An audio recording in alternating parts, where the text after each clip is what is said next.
In today's video, I will share some of my not so popular, or better yet, monumentally bad hot takes in gaming. What will they be? Let's find out. So sit down, strap in, let's go. Number 1 is an absolute humdinger. I actually enjoyed the Resident Evil 3 remake. This is going to be universally disliked, I know that. By no means is it a great game. I'm not going to piss on you and call it rain. Of the recent remakes, it's definitely the weakest entry, no doubt. But I legitimately like Joel as the protagonist. Some may even call her a bit of a Mary Sue. There may even be a strong argument for that case. At first she comes across as a bit of a fembot, hating on Carlos in no short measure. But I think that is solely due to the fact that he works for Umbrella, not her being a man-hating, strong female character. In fact, once Carlos shows how far he is willing to go to help her and he saves her while she's incapacitated, her attitude towards him softens and they actually develop quite an awesome dynamic between the two of them. I find playing as Joel to be quite a blast as well. The combat is looser than Resident Evil 2 remake, but nowhere as high octane as Resident Evil 4 remake. There is something so satisfying about achieving the perfect dodge, as well as nothing quite as frustrating as when it doesn't quite pull off. It also doesn't really hurt that Joel happens to be one of the best looking female characters ever made in gaming, in my humble opinion. Guys, I just cannot bring myself to not enjoy this game, try as I may.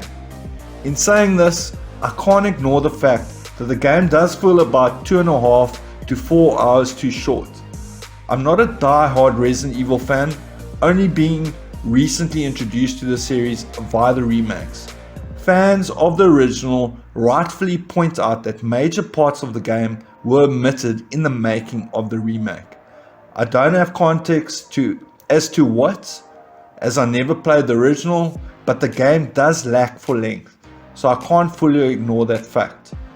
But I really enjoy Resident Evil 3 remake nonetheless.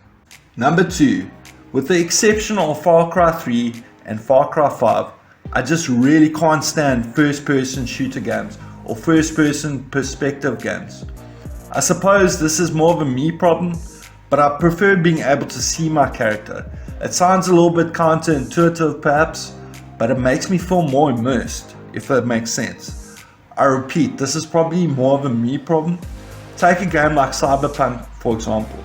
I so badly want to enjoy Cyberpunk, but I just cannot stand the first person perspective.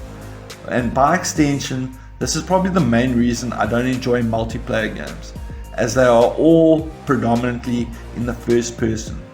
I have tried, I just don't dig it. Number 3 is sure to be another controversial take.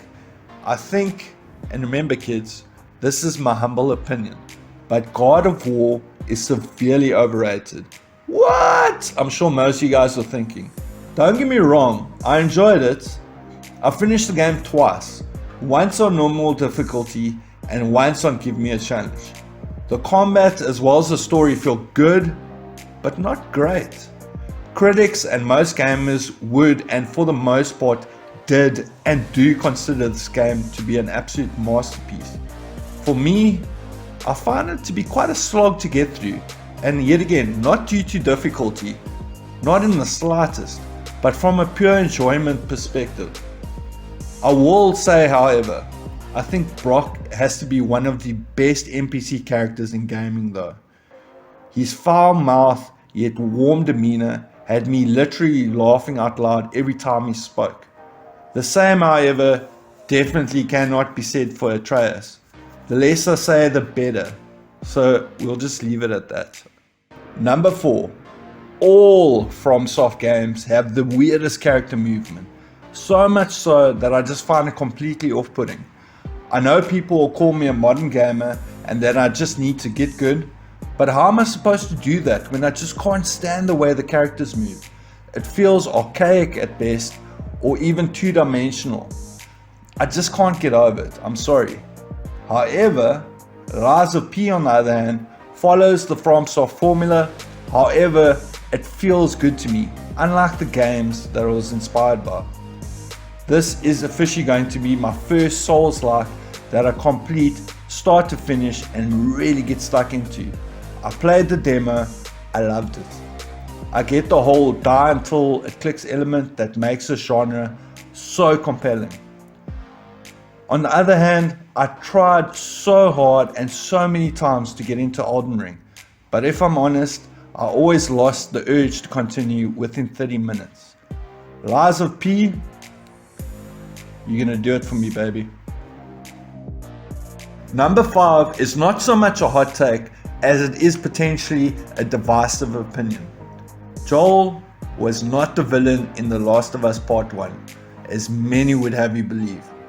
An anti-hero? Definitely. But a villain in a game filled with some of the most villainous, murderous, and a plethora of self-interested parties is a stretch at best and disingenuous at worst. At the start of the game, he was a doting father who in the blink of an eye lost his daughter and all that tied him to humanity. He lost himself for the next 20 years. Even Tommy had to put some distance between them for his own sanity. His redemption arc being him rediscovering said humanity via his interactions with Ellie.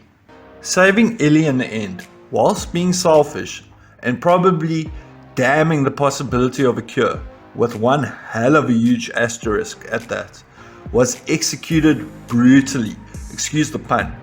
But as a father figure, especially one that is trying to protect his child and the last bit of humanity has left, it's understandable. Most parents I know would kill to save their children or protect their children. Are we going to start calling all parents villains now? Definitely not the actions of a hero, but also not entirely the actions of a villain. Questionable, morally grey, parental, nuanced, complex, yes. Villainous? I don't think so. That is why I completely love the first game so much. Every character is neither good nor bad. They are all complex, damaged, and beyond all else, compelling. It's going to leave us with some honourable mentions. Assassin's Creed Odyssey was going to be on this list, but upon replaying the game, after about 15 hours, I couldn't stomach doing the same thing over and over again. If the storyline wasn't hidden behind some absolutely insane grinding, I would really love this game. Cassandra is awesome, but the grind is a killer. And then not so much of a hot take, and this is why I actually left it off here, how much I love Days Gone. It's critically panned for some very understandable reasons, as well as some very outlandish ones. This game has come to be one of my favorite games of all time. As always, thank you so much for watching.